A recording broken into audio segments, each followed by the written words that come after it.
Today we're going to be demonstrating our new Cloudflare integration. This is the Cloudflare Enterprise integration that we've set up with them. Typically this could be done in a white label manner, but Cloudflare is huge. We have no intention of hiding who our providers are in the background, who our partners are. But the integration we've done here is pretty exceptional. We've included this in everyone's account by default. It is a free service. You can view it under your services tab and go to Cloudflare. We're going to manage it from the home page here. As you can see, in this case, it's a free account. We've added a couple professional plans here to upgrade, but you're not required to do so by any means. You can add as many domains as you want for free.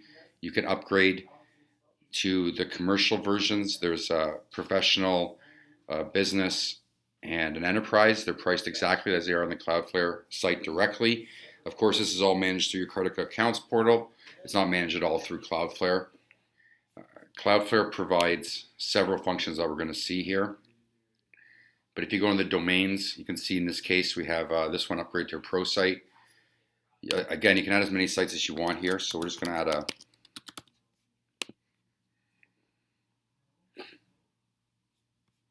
add one here so you can take a look at what it looks like. Once it's added, then you can manage it from here. You can upgrade it. And of course, you can see all the services. None of the ones will work here because until it turns green, the DNS is still not pointed to Cloudflare. So once the DNS is pointed to Cloudflare, you can start managing it here. So under the DNS tab,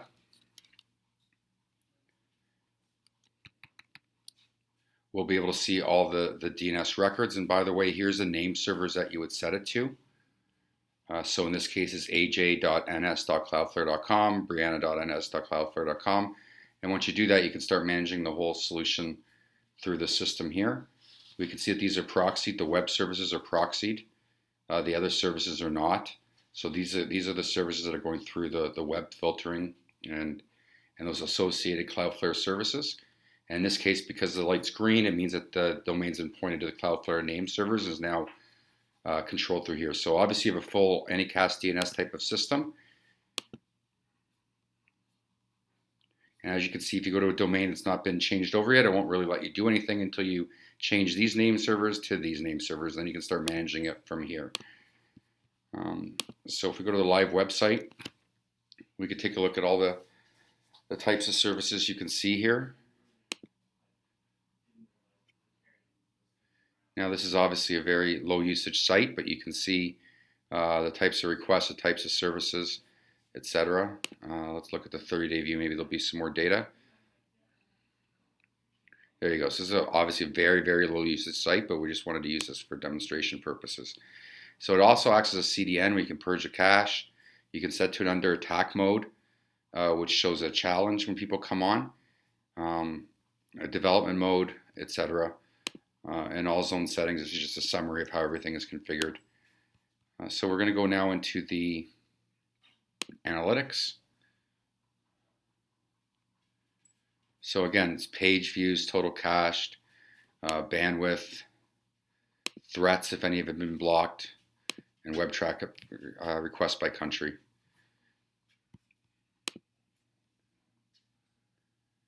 We've already taken a look at the DNS, so let's take a look at the crypto.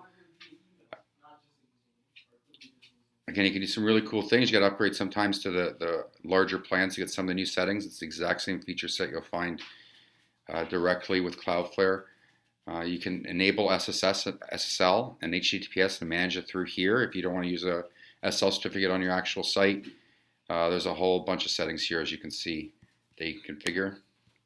A really interesting feature is when you get into the firewall.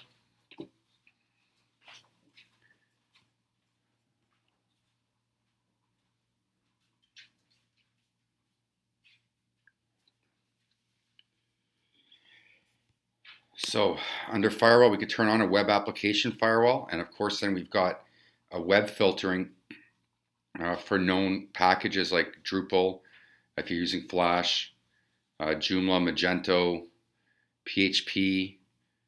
It keeps going, WHMCS, WordPress, etc.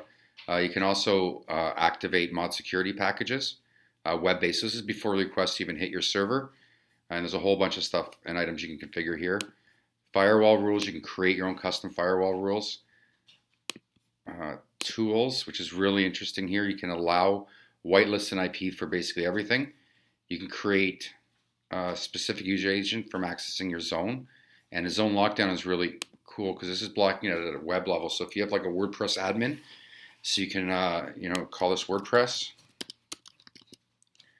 and you can do domain.com, whatever your domain is, /WP admin, for example, and you can restrict to certain IPs or certain ranges from here. So this works better than the built-in WordPress modules or Magento modules or Joomla modules that restrict access to the admin. The requests aren't even hitting the server; it's being blocked at the web level.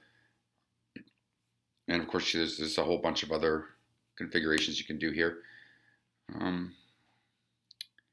Firewall speed. Just like in a lot of WordPress optimization that people will do, that kind of thing, you can set a lot of this stuff from the web filter end. So this is a web appliance based in the cloud that's filtering your traffic before it even gets to your server. Really, really powerful tools. Here's your caching. Again, this operates as a CDN. So you have all your caching functionality here.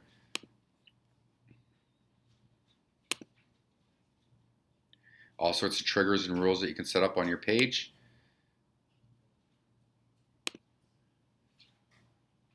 Again, with your network, you can control what type of traffic you want. Custom pages, scrape shield, that's kind of interesting. Including hot link protection. So there you have it. It's a complete integration.